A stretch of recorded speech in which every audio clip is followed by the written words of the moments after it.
Welcome to no my vlog my dear friends. और आप कैसे हैं सभी?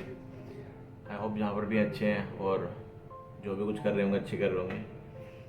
तो आज का व्लॉग शुरू करते हैं हम कॉफ़ी रोस्ट के बारे में। एक्चुअली लास्ट टाइम पे एक्चुअली मैं सोच रहा था कि आज डे में व्लॉग बनाना है, पर लेकिन आज मैं डे में व्लॉग नहीं बना पाया, तो थोड़ा लेट उठा था मैं।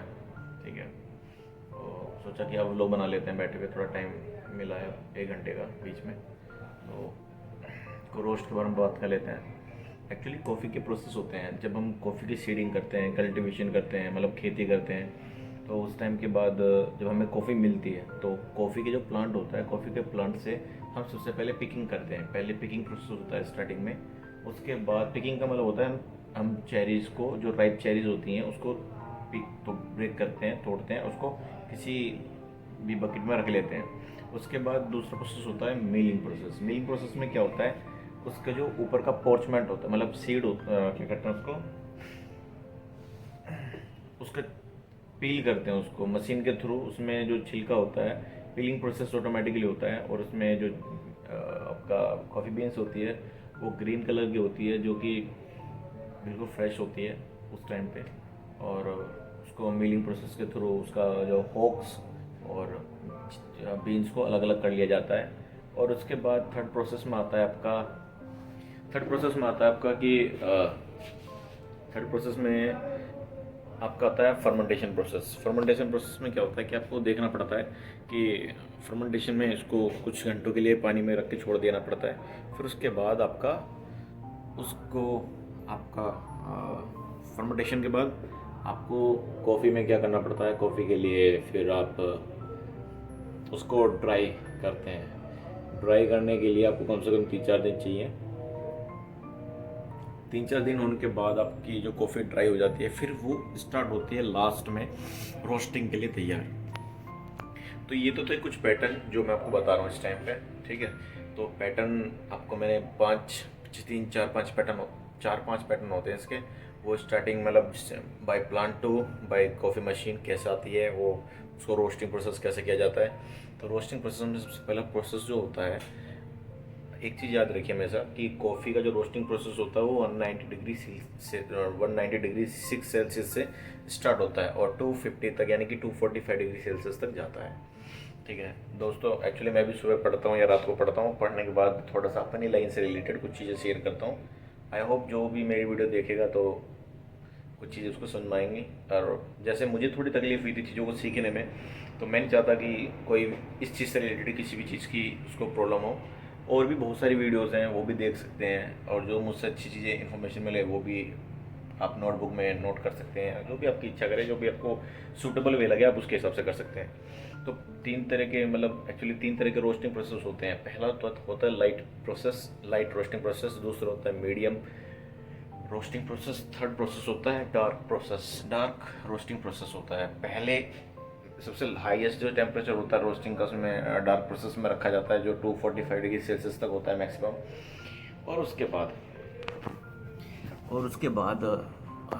बाद जो होता है टेम्परेचर करीब कितना होता है टेम्परेचर, 190 से 196 से होता है स्टार्ट। और फिर फिर आपकी कॉफ़ी शुरू होती है कि पहला जो प्रोसेस होता है उसमें लाइट प्रोसेस में आपका सिनेमन रोस्ट होता है। सिनेमन रोस्ट में आपका 196 डिग्री सेल्सियस होता है। याद कर लेना, आपसे कभी कभी पूछा जाता है जो भी इस लाइन से रिलेटेड है कि इसका प्रोसेस कैसा होता है। ठीक है, तो आपको याद होना चाहिए बिल्कुल। ठीक, और कभी कभी कॉफ़ी के प्रोसेस में भी अलग अलग चीज़ें पूछ लेते हैं, जैसे कि आपका सिनेमन रोस्ट और आपका न्यू इंग्लैंड रोस्ट कौन से में आता है, लाइट रोस्ट में आता है। और उसके बाद जो मीडियम रोस्ट आता है उसमें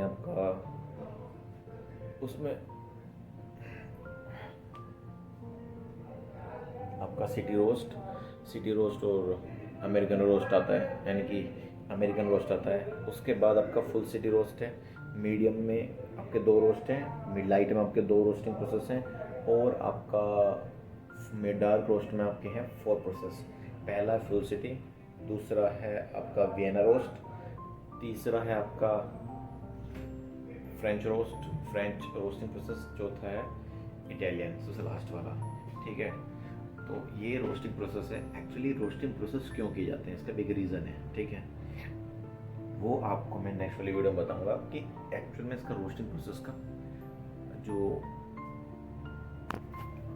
रूल्स हैं या इसको रोस्टिंग प्रोसेस को क्यों फॉलो किया जाता है, उसका एक रीज़न है।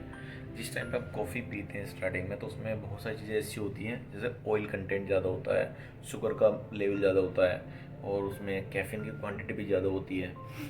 स्टार्टिंग में थोड़ा कम होती है, रोस्टिंग के बाद उसकी इंक्रीज होती है। और हाँ, एक चीज़ और है सबसे कमाल की चीज़, जब फर्स्ट क्रैक आता है ना, उसको हम सिटी रोस्ट कहते हैं, ठीक है।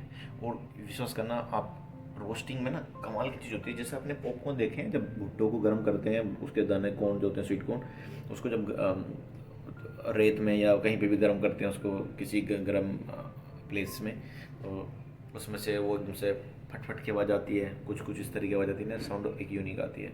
तो ऐसी सेम यूनिक साउंड इसमें आती है, ठीक है। उनका जबकि पहले स्टार्टिंग में फर्स्ट क्रैक होता है, फिर उसके बाद आपका जो दूसरा क्रैक होता है उसको फुल सिटी बोलते हैं। फिर उसके बाद आपके जितने भी कॉफ़ीज़ होती हैं, जैसे कि मैंने बताया आपको अपनी वीडियो में, पहला और दूसरा वीडियो, जैसे अरेबिका और रोबोस्टा, और उसके बाद एक्सेल्सा भी है, लिब्रिका भी है। दिमाग के अंदर ऐसे छपे पड़े हैं, पता नहीं रोज़ रोज़ जैसे मतलब बात करते हैं ना, तो ऐसा लगता है कि अब ये ना चीज़ें दिमाग के अंदर छप चुकी हैं, सोते सोते सपने में भी आ जाती हैं क्योंकि ऑफिस की, इतना मत पढ़ो मुझे नहीं तो मैं तुम आसपास में दिखाई देने लगूंगी। तो दोस्तों देखिए, एक्चुअली क्या होता है ना, कोई चीज़ याद करने के बहुत सारे तरीके होते हैं। या तो आप उसके बारे में सोचते रहिए, लोगों से डिस्कस कीजिए, तो अपने अपने तरीके हैं, जैसा आपको अच्छा लगे वैसा कर सकते हैं। मुझे अच्छा लगता है कि मैं लोगों से बातें शेयर करता हूँ, ताकि मुझे भी वो चीज़ें ईजिली याद हो जाए। रिटर्न में रात को जैसे यहाँ से जाता हूँ, तो उसके बाद पढ़ता हूँ, फिर पढ़ने के बाद उसको लिखता हूँ, फिर उसके बाद सुबह उसकी एक बार प्रैक्टिस करता हूँ। और कभी कभी आपने देखा होगा मेरी लास्ट वाली वीडियो में, तो मैंने उसमें वो रूम पे व्लॉग बनाए थे, तो वो इसीलिए थे। तो इस टाइम पर थोड़ा मोमेंट है बैकग्राउंड में, देख लेना, क्योंकि अभी मैं थोड़ा कंपनी में हूँ। तो ये वीडियो मैं यहीं पर समाप्त करता हूँ, मिलते हैं नेक्स्ट वाली व्लॉग में। तब तक के लिए आप खुश रहिए और सीखते रहिए। मेरी वीडियो को थ्रू सीखिए या किसी वीडियो को थ्रू सीखिए, पर लेकिन ज़िंदगी में सीखना बंद मत कीजिए। और खुश रहिए, तरक्की करते रहिए। Bye bye.